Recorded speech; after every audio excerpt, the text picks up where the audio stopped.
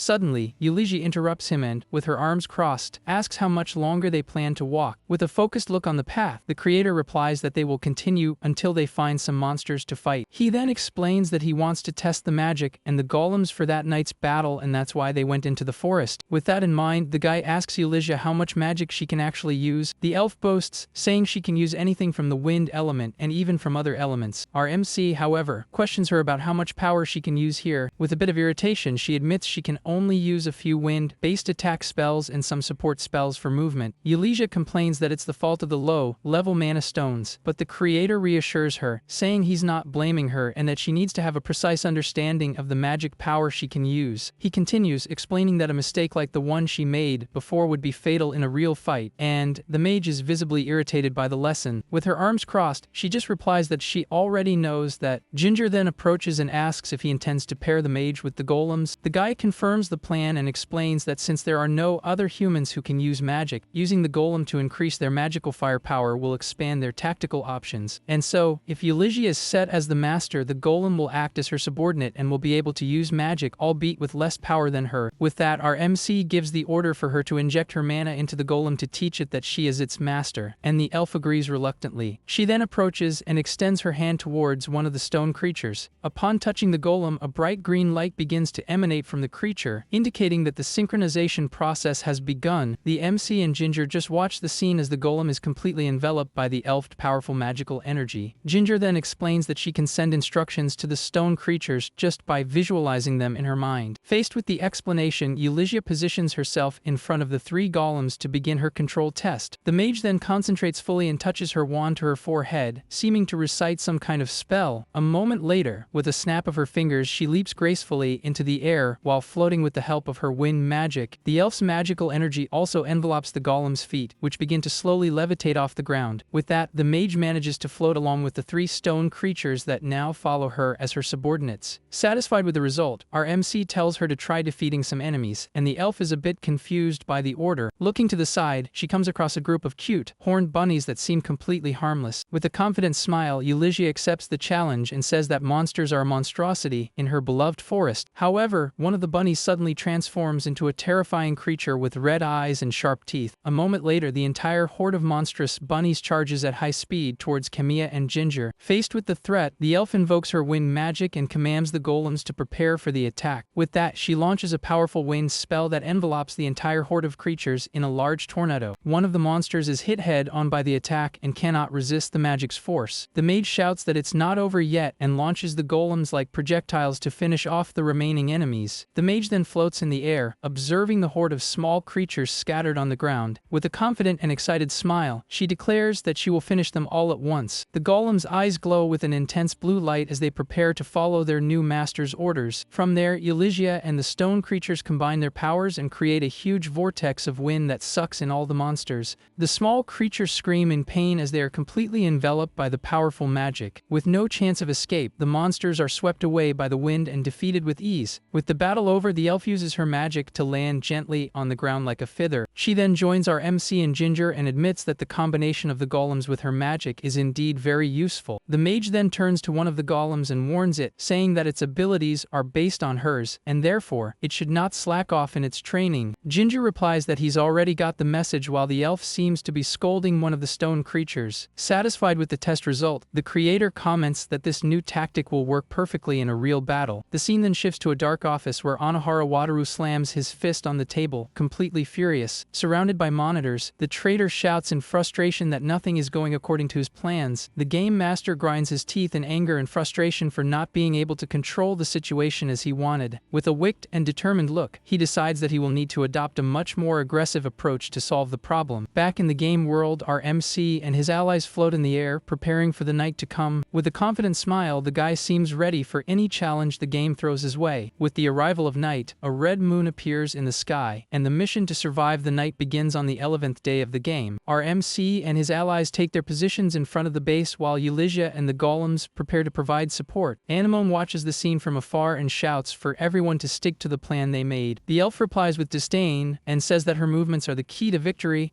and that everyone can leave it to her. Waldo shouts that the enemies are approaching and prepares for the battle that is about to begin. A new horde of wolf-like monsters charges relentlessly through the forest towards the village. The creatures run in large numbers, with monstrous bats flying over the scene, creating an atmosphere of terror. The monsters' swords and shields gleam in the red moonlight, showing that they are ready for battle. One of the monsters with red eyes and sharp teeth seems to be the leader of the horde and commands the attack. The view from above shows the large number of enemies gathering in front of the base for the attack. The creator reflects that the goblins have started to fight in an organized manner, and that as the base's level increases, the enemy's fighting style also becomes more sophisticated sophisticated. With that in mind, he knows that they also need to advance their own tactics to the next level. Anemone observes everything from the top of the watchtower with a serious and concentrated look, ready to lead the archers. From the top of the watchtower, Anemone gives the order to fire. With that, a shower of arrows rains down on the horde of monsters, and the plan was to first mess up their formation with long-range attacks. A moment later, our MC shouts Eulygia's name, and the elf responds immediately, ready to spring into action. She then leaps into the air with her wind magic and uses the golems as projectiles. Eulygia's magical unit acts as a cavalry with high firepower and speed to cut through the enemy ranks and divide the group of monsters. With the horde divided, Waldo shouts for everyone to advance and leads the attack of the ground forces. The man then shouts that they will take the enemies from the left, while the mage and her golems attack from the right. Our MC also joins the fight and faces one of the monsters alongside his companions, while one side of the horde is pinned down by a shower of arrows to slow their advance. The mage and her stone creatures continue to attack the other side of the monster group with their magical attacks. At the same time, the ground forces advance to thin the number of enemies in the other group. Waldo fights fiercely, showing the effectiveness of the new battle strategy. With an excited cry, the elf prepares for another charge against the horde of creatures, and so she and her golems fly across the battlefield once more, eliminating several monsters with their coordinated attacks. With a confident smile, the creator thinks that with this tactic, they can nullify the numerical difference against the monsters. The mage uses her wind magic to sweep away several monsters at once, showing the power of her new tactic. With that, our MC shouts for Waldo to clean up the mess quickly, as they need to go after the horde's leader. The man responds with confidence, and with a powerful blow from his sword, he finishes off one of the monsters. He then stumps on the ground, preparing to advance. With a determined smile, Waldo shouts that the leader is his prey and runs towards the larger monster. The horde's leader lets out a roar of war as it prepares to face the approaching villager. Eulygia, however, shouts for him to get out of the way, as she intends to attack the monster with her golems. Waldo turns, completely shocked and confused by the mage's sudden order. Without hesitation, the elf and her golems charge at high speed towards the horde's leader. The man screams in despair as he's caught in the middle of the attack and thrown far away by the force of the magic. Our MC just watches the scene as the mage and her golems continue the attack without caring about their ally. One of the villagers worries about the situation, and the creator has a look of disapproval. Waldo furiously shouts at the mage, asking what she thinks she's doing. Eulygia, however, responds with arrogance, saying it's his fault for getting in her way. Our MC then shouts for Waldo to watch out in front, and the man is confused by the warning. The horde's leader then lands a powerful punch square in Waldo's face. With the impact, he loses his balance and gets his foot caught in a trap, letting out a sound of pain. The MC shouts for them to keep luring them in that way. With a war cry, the guy charges forward and delivers a series of blows with his sword. The blow hits one of the monsters head-on, which spits from the force of the impact. Seizing the opportunity, Waldo recovers and attacks the horde's leader from behind. With a victorious cry, he says he finally got the monster, and so he hits the enemy head-on with his sword. However, the monster is not yet defeated and glares at the villager with its sharp teeth. Waldo then finishes off the creature, which falls to the ground with a dull thud. Despite the victory, a new group of monsters appears, ready to continue the battle. Our MC shouts for everyone to keep up the pressure and end the fight once and for all. With that, the villagers charge for the final push while Eulygia and the golems continue to provide aerial support. The tip of a splatter-covered sword marks the end of the intense battle. The battlefield is covered with defeated monsters, and a system screen congratulates everyone for completing the mission and surviving the night. With the end of the battle, Waldo begins to argue with Eulygia, who just ignores him with a bored expression while the MC watches the scene from afar. Leafy then flies to him and calls out to him, and the guy reflects that although there are still coordination problems, it's certain that the mage will be a great addition to the team. The argument continues with the elf shouting back at the man while the other villagers try to break up the fight without much success. Observing the scene, our MC declares that for the second stampede, they will further refine their fighting style and strengthen the base for the challenges to come. With a determined look and the little fairy by his side, the creator prepares for the future, focused on strengthening his group and his village at all costs.